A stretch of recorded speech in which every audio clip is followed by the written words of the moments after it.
All right, boys, 3AD by Enhanced Labs. A lot of questions coming up around this one, a lot of confusion, a lot of buzz. Is it actually suppressive? Does it act anything like a prohormone in terms of effectiveness?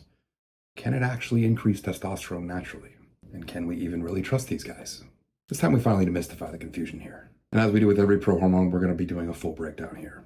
In today's video, we're going to be discussing what it is, the benefits, the cycle length, when to use it, how to use it, the side effects, the proper PCT protocol, the best stacks to stack it with, and we're going to be dissecting Connor Murphy's blood work on 3AD to get us the answers we're looking for. You are now in the presence of a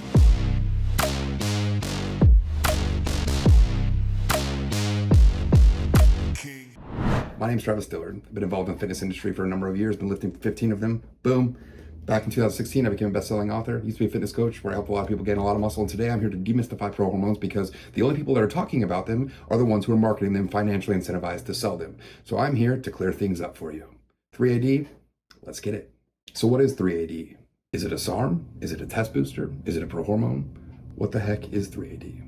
Well, it's actually a designer adrenal metabolite marketed as a weaker prohormone known as dehydroandrosterol, which molecularly looks a lot like DHEA, the mother of all hormones, with one slight tweak to ensure that there is no DHT or estrogen conversion.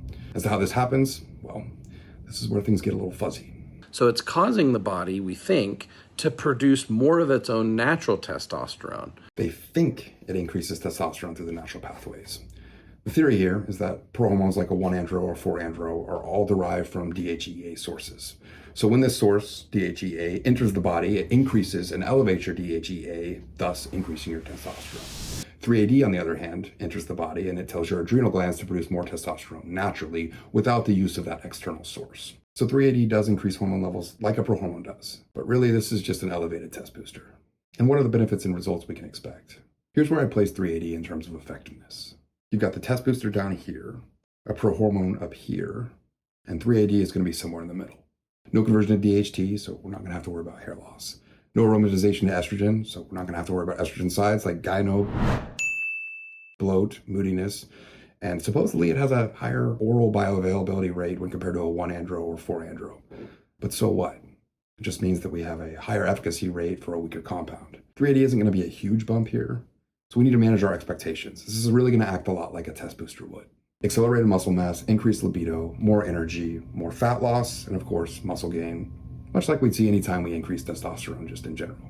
And all these benefits, well, they're only going to take place if it's properly dosed. As for the cycle length and dosing of 3AD, 8 weeks is the recommended length, but let's go ahead and pick apart Connor Murphy's blood work and 3AD full cycle so that we can get a better idea of what exactly the dosing protocol should be. If you want to see a video like this for every single prohormone on the market that exists today, no fluff, no BS, all application, all breakdown, go ahead and hit that subscribe button and join me along for this wild and crazy ride. We're going to get this information out there to people. Appreciate your help. His dosing was 75 milligrams 3 times a day, which is 3 times what's listed that on the product label, so that's 225 milligrams. And he ran this for 3 weeks, which is not enough time to really gauge whether a product is working or not. But he got blood work after those 3 weeks, and here's what it showed. His testosterone went from 558 to 733 nanograms per deciliter. His free testosterone increased from 10.9 to 15. His estrogen decreased from 71.8 to 67.7, but we're going to call this just flat, as this can be attributed as just normal environmental changes. These numbers overall indicate that at 225 milligrams, it does in fact increase testosterone while keeping estrogen flat. And his lack of change in LSH and FSH tells us that it wasn't suppressive. But 3 weeks just isn't enough time to determine this. So more research is going to be needed in order to determine whether it's truly suppressive or not. But Connor, what happened? 8 weeks. Can you give us an update? Was it suppressive? And the real rub for me here is that if you wanted to run Connor's cycle at 225 milligrams or 6 pills a day, because a bottle contains 30 pills, you'll need a bottle every 5 days. So for an 8-week cycle, you'll need 12 bottles, which is going to run you somewhere around $1,000 to $1,100. Yikes. Makes sense why he only ran it for 3 weeks. But of course, I didn't stop there. After speaking with 3 different nutrition shop owners, I found pretty quickly that the minimum effective dose to get your testosterone levels to that maximum threshold of 1,200 nanograms per deciliter is about 400 milligrams. And there's no studies, no anecdotal cases on this. And I know why. It's too dang expensive. However, at the recommended dosing of 75 milligrams, you'll need 1 bottle per month. So 2 bottles for an 8-week cycle. And at the time of this video, that's going to run you about $180. As for the most effective minimum dose at 400 milligrams, you're going to need a bottle every 2.7 days. So you'll need 22 bottles for an 8-week cycle. And I'm not even going to tell you what that costs because, well, we're just being silly at this point. But you can still get results with the recommended dosing. And the good news is that the side effects are relatively light. So I wanted to answer a question real quick. Does 3-AD or any prohormone show up on an athletic drug test? The answer is it depends. From a testosterone perspective, no. Because we'll never exceed that normal threshold, that maximum threshold of 1,200 nanograms per deciliter, and this is really what a drug tester is looking for. So for 3-AD, you're not going to have to worry about it, plus it's not even on the WADA ban list. However, for 4-andros, this will increase our estrogen, and if the drug tester is smart, they'll look at estrogen as a marker.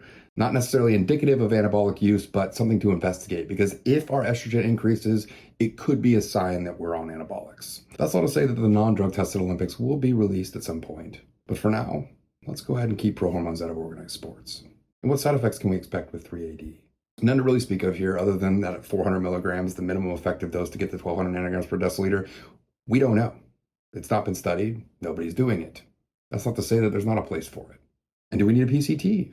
Well, if this claim holds true, and it really only does affect our natural testosterone pathways, and Connor Murphy's statistically insignificant study of 3 weeks holds true for 8, well, then we won't need a PCT. And are there stacking capabilities with 3-AD? Would I personally recommend this to someone who had had previous experience with prohormones? Probably not. I'd say save your money, use a prohormone to stack, they're cheaper and more effective. But we're not trying to stay on some natty protocol here. We're looking for the cheapest and the safest way to get gains. That said, I do want to actually recommend this product for certain people. As for my thoughts on 3-AD, if the claims are true, 3-AD would be one of those rare anabolics that doesn't lead to natural testosterone suppression. But if you are worried about shutdown, or you're just worried about giving up your natty card for some reason, or you're just not ready to make the dive into prohormones just yet, this is a great gateway into the prohormone world. But don't expect the results to look anything like the overhyped marketing claims, or even when compared to a 4-andro or a 1-andro. Let's just look at 3-AD like a test booster. And I'm not here to badmouth Tony Huge or Connor Murphy. I'm just here to ask for more. We need more studies. We need more testimonials from people who aren't incentivized on the sale of the product. 3-AD has been around for far too long, and there's just nothing out there still.